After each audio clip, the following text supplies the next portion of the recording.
Another cup of Maxwell House coffee, George? Sure. Pour me a cup, Gracie. Maxwell House is always good to the last drop. And that's good, too. Yes, it's Maxwell House Coffee Time, starring George Burns and Gracie Allen.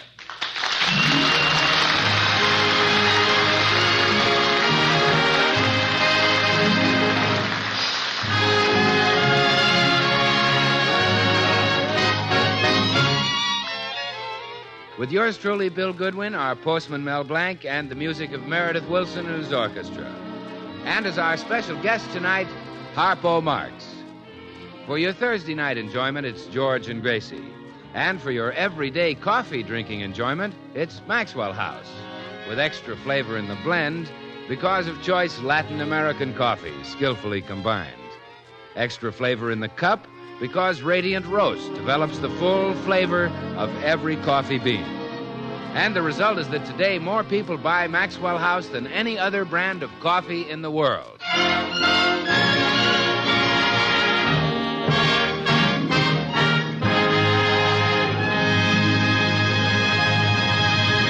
Well, this morning, we find the Burnses in their living room, where Gracie has just finished writing one of her daily newspaper columns. There, all done. And one of the best columns I've ever written. What's today's column about? All about my wonderful idea to solve inflation. What's your idea? Well, why not establish a board to control prices and not let them get too high? We have a board like that. It's called OPA. You mean someone stole my idea before Yes, I it even got had around. it? Yes, they stole it. Oh, darn. What did you say the board was called? OPA. How do you spell it? OPA are initials. They stand for Office of Price Administration. My goodness. How did you find out all this stuff? There's a leak in Washington.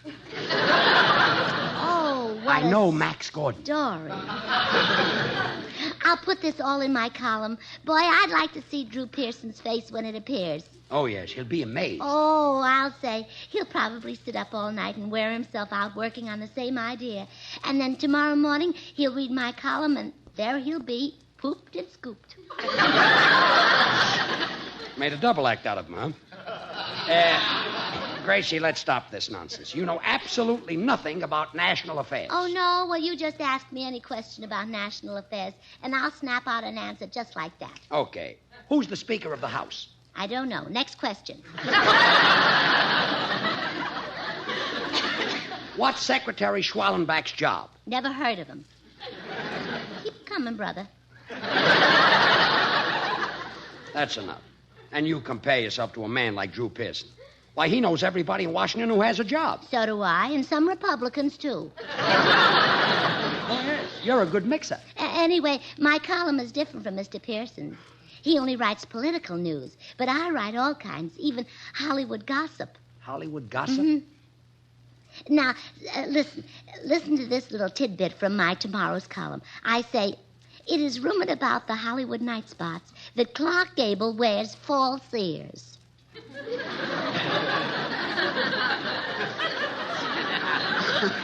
Gable wears false ears? Now, I don't say he does. I only say that's the rumor. But where did the rumor come from? I started it.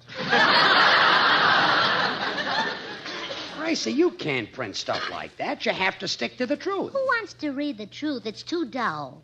Oh, fine. And now take my second item. It says, is Margaret O'Brien really a 37-year-old woman?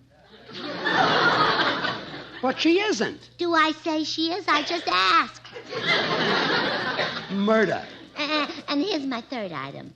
Boris Karloff, Hollywood's leading horror man, has had his face lifted. In his next picture, he will play the part of Tom, the fun-loving rover boy.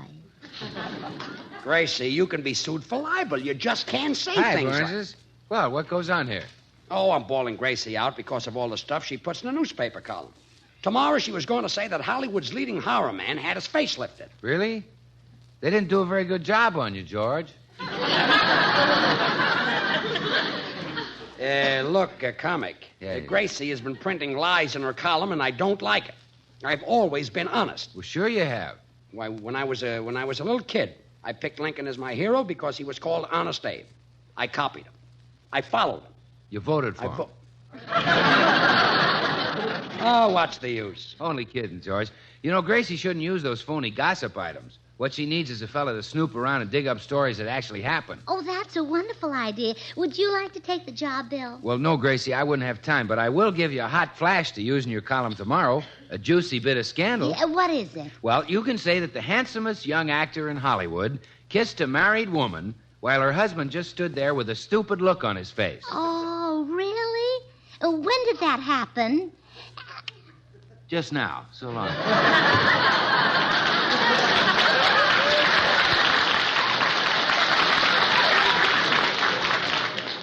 Someday I'll punch that guy right in his dimple. Oh, don't be huffy.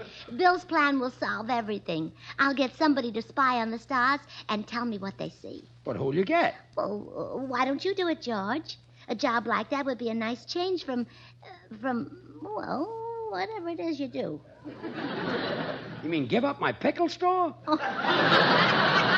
Me spy on people. Oh, no. Oh, please, dear. Nothing doing. I'd have to follow Betty Grable around. I'd have to peek into Lana Turner's window and hide under Rita Hayworth's... Say, that wouldn't be a... George. Okay, forget it. Come in. Good morning, all. Good morning, all. Meredith, you may be the very man I'm looking for. I need someone to collect gossip for my column. Then I'm your man, Gracie. Back in my hometown of Mason City, Iowa, I used to do a gossip program on the radio. Called it Inside Mason City with Scoop Wilson. Good thing it wasn't Don Wilson. You couldn't get inside Mason City with Don Wilson. Meredith, what sort of items did you do? Well, I'd usually open with a shocker to get their attention. Something like, Flash, what Holstein is holding hoofs with what popular bull? That was the shocker that got their attention. Yes.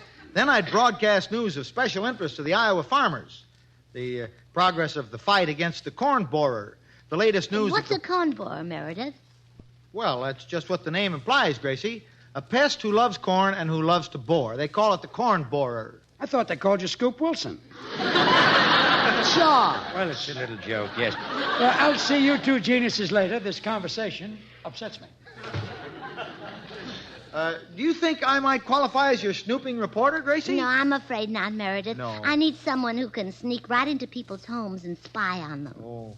Say, I saw a thrilling spy picture called Night in Casablanca. Maybe you could hire someone from the cast. Oh, were there any exotic, seductive spies in the picture? Oh, yes. There was one very attractive blonde spy.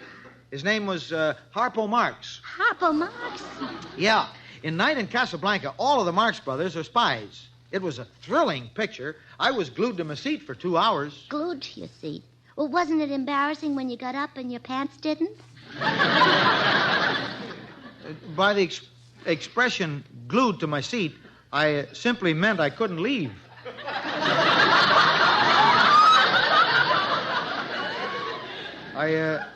All of Crosby's horses couldn't have pulled me away. Well, some glue is stronger than others. Meredith, you've given me a wonderful idea. I have? I'll go over to the Marx Brothers' house and hire one of them as my snooping reporter. Which one will you get, Gracie? Well, either Groucho or Chico. Harpo doesn't talk. That's right. He's the dumb one. All he does is chase beautiful women. Yeah, well, he's not so dumb. See you later, Meredith.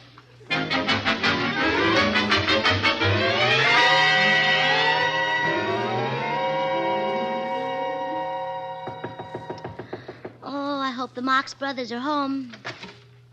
Oh, it's Harpo.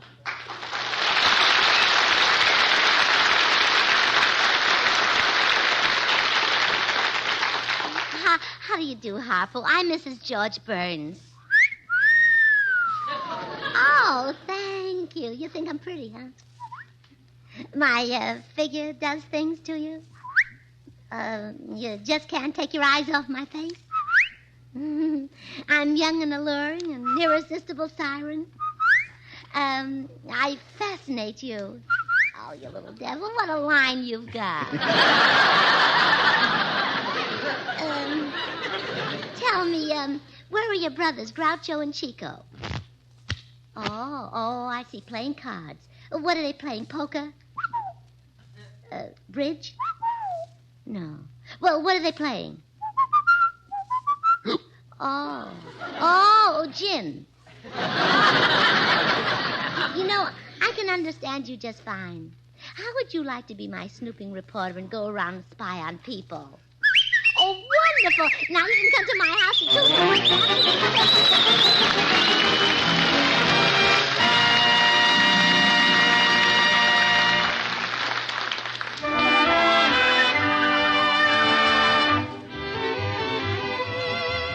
On Mobile Bay, it's Meredith Wilson and his orchestra.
Say, Meredith, it seems to me that tune you're playing is a real old-timer. Oh, yes, it is, Bill. It's called On Mobile Bay and was composed back in 1910. Really? And by the way, have you ever sailed down that great shipping bay? No, Meredith, but many's the time I've walked along the weather-grayed wharves.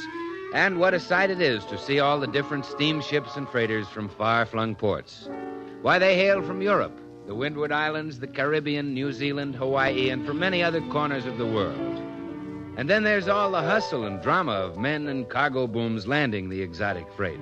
Mahogany logs, sandalwood, spices, and tropical fruits and barks. Mobile Bay is certainly a unique and colorful part of our American scene. And you know, I can't help thinking, too, how it's no wonder that Maxwell House coffee has become so much a part of the American scene. For this nation of coffee lovers have enjoyed the richly mellow flavor of Maxwell House for generations. And today it's bought and enjoyed by more people than any other brand of coffee. There's good reason, too, for Maxwell House is a skillful blend of these choice Latin American coffees, each chosen for its own special contribution. Manizales for mellowness, Medellins for richness. Other choice Latin American coffees for vigor,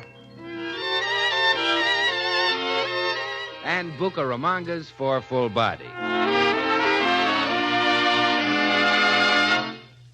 The result is a blend so flavorful, so satisfying, that north, east, south, and west, coffee lovers agree Maxwell House is downright good. Good to the last drop.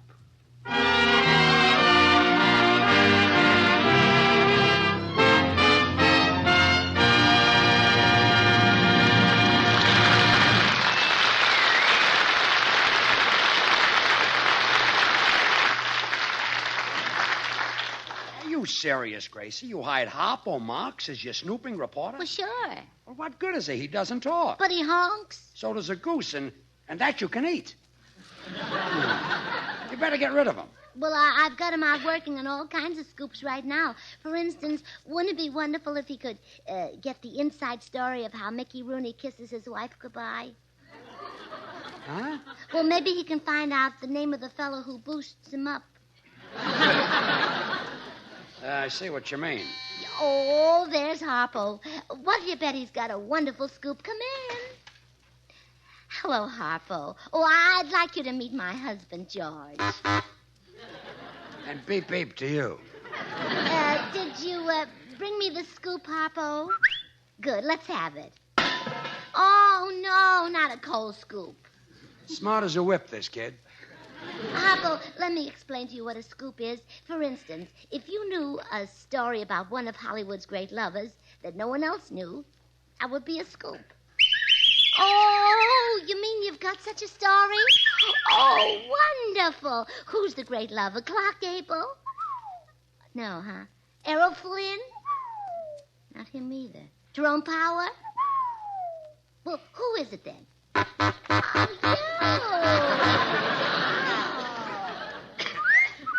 Oh, Oh, no.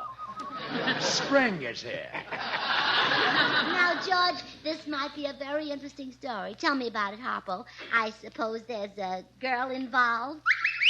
Oh, well, I don't know if that's 3 plain ones or 1 knockout. Oh, 1 knockout. Then you have a rival, I suppose. Oh, I thought so. What sort of a fella is he? He doesn't like a villain. No, he sounds like a cad. Now, when did all this take place, Harpo? Oh, yeah, I see. Saturday night. Now, exactly what happened on Saturday night? Oh, you called on your girl. Were her mother and father home? Oh, just her mother. This is the greatest story since Lost Weekend. Well, what happened next, Harpo? Did you take your girl over to the sofa? Uh-huh. And then what? Oh, I see. Well, how do you feel when you kiss your girl, Harpo?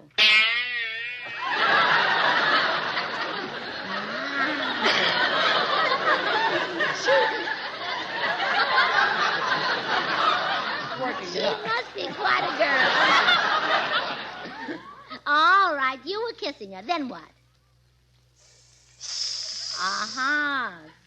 And was there someone at the door, maybe? Uh-huh. Who was Got it? the cue backwards, but we got it in. The rival, huh? And what did he want? Oh, same thing you wanted. Well, did he take your girl away from you? Oh, poor Harpo. Did you find someone else to neck with? Oh, yeah? Who was she? You had to take her mother. Well, I guess the young girls don't go for you. The Bobby Socker's like a different type of man. He's rattling bones. Well, that's who they like, Frank Sinatra. Well, you see, Harpo, it's too bad that you can't serenade the girls like Frankie Boy does. Ooh, that's right. You have your harp. Oh, show us how you woo the girls with that.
that was wonderful, but I still need a scoop for my column. Something exciting like a robbery. Find out who held up Hetty Lamar and Dorothy Lamore. And find out who held up W.C. Fields. Oh, I didn't know he was held up. You don't think he can stand alone, do you? Oh, George, this is a serious assignment. Now get going, Harpo. Get me a big scoop on a robbery. Gracie, that guy's a complete jerk. He is not. He's a brilliant man, and he has a brilliant future. Brilliant future? Yes. He can't talk. I know. Wouldn't he make a wonderful congressman? But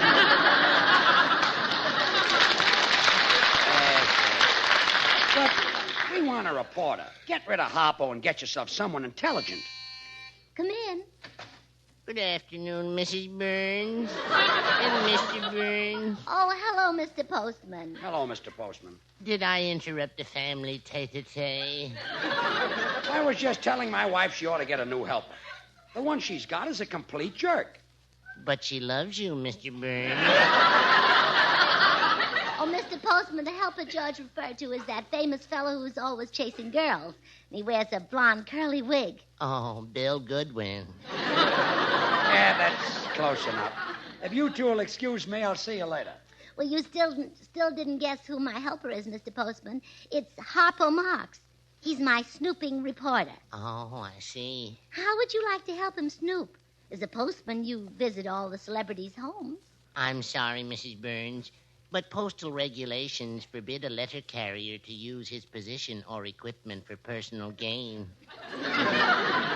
I can't even blow my postman's whistle at a girl. Oh, really?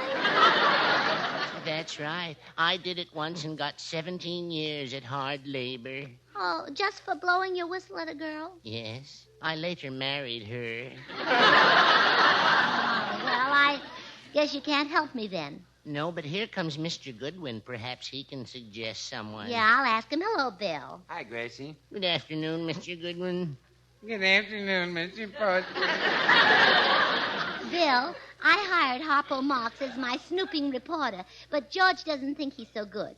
Really? Well, why'd you hire Harpo? Well, he's a spy in the Marx Brothers' new picture, Night in Casablanca. Oh, well, yes, I saw the picture last night, Gracie. What a love scene with Carol Davis. Wow. Oh, no, Bill. The girl in the picture was Lois Collier. Well, yeah, but I was in the balcony with Carol Davis. Oh, Mr. Goodwin. When, Mr. I envy you your gay, romantic life. You do? I do.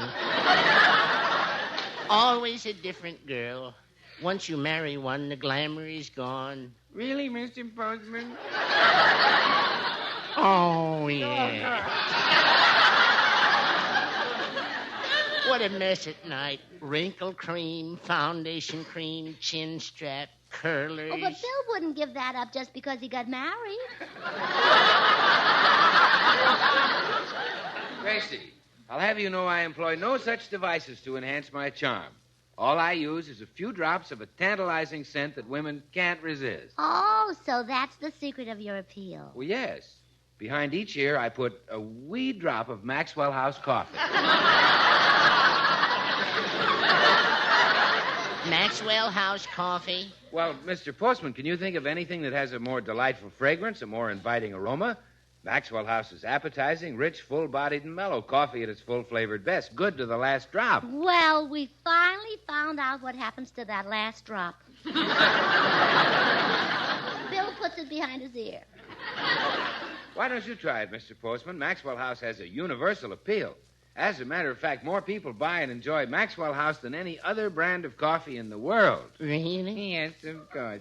I'll bet if you try my little trick, Mr. Postman, your wife will grab you in her arms and kiss you. What a horrible thought. Oh, Mr. Postman, if your wife is like you say, how did she ever get you to propose to her? Oh, she turned my head. Oh, flattery, huh? No, she just took my head in her hands and turned it till I gave it. Well, goodbye, folks. Remember, keep smiling.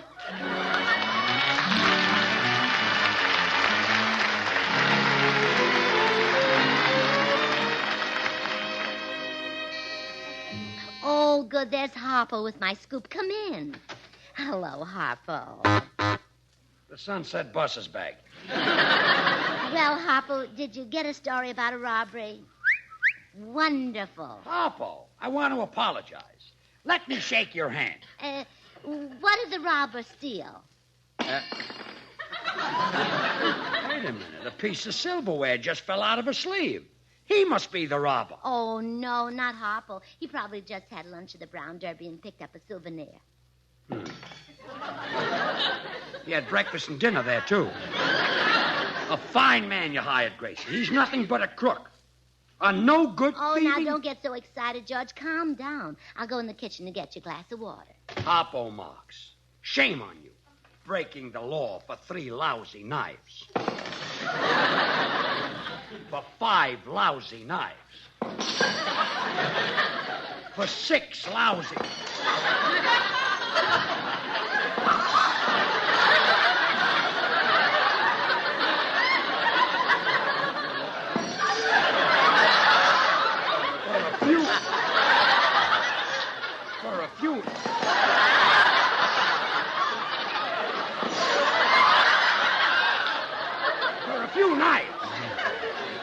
Aren't you ashamed of yourself?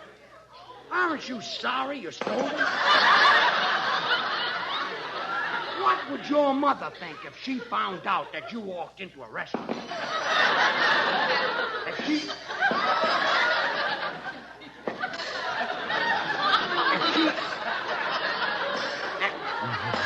How about the Hillcrest?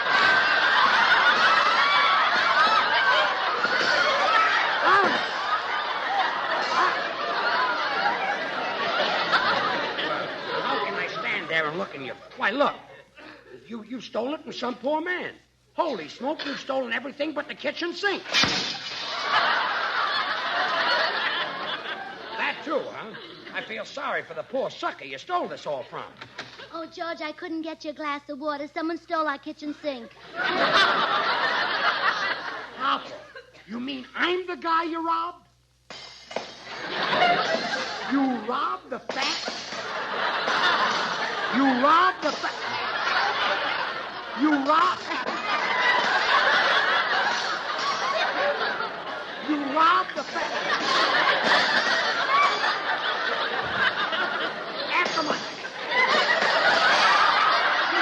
After my wife was kind of... That does it. You leave that...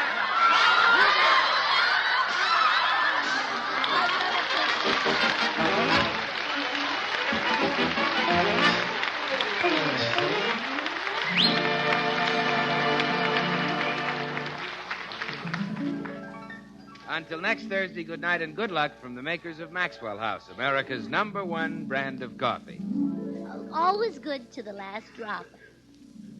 Oh, goody, goody Jell-O pudding tonight. It tastes like Grandma's, only more so. You ain't kidding, that's right. And just as Jell-O's 6 delicious locked-in flavors can't be beaten, so the proof of Jell-O pudding's in the eating. The Jell-O twins are hard to find, but keep on looking in your store. When sugar shortages are over, there'll be more. Just a taste of Jell-O pudding or of Jell-O and you know it's the one and only Jell-O. Join us again next week when we'll all be back. George Burns, Tracy Allen, Meredith Wilson's orchestra, and yours truly, Bill Goodwin. Stay tuned to this station because Bird's Eye Open House, starring Dinah Shore, is coming on in just a second. Dinah's special guest tonight is Peter Lorre. This is NBC, the National Broadcasting Company.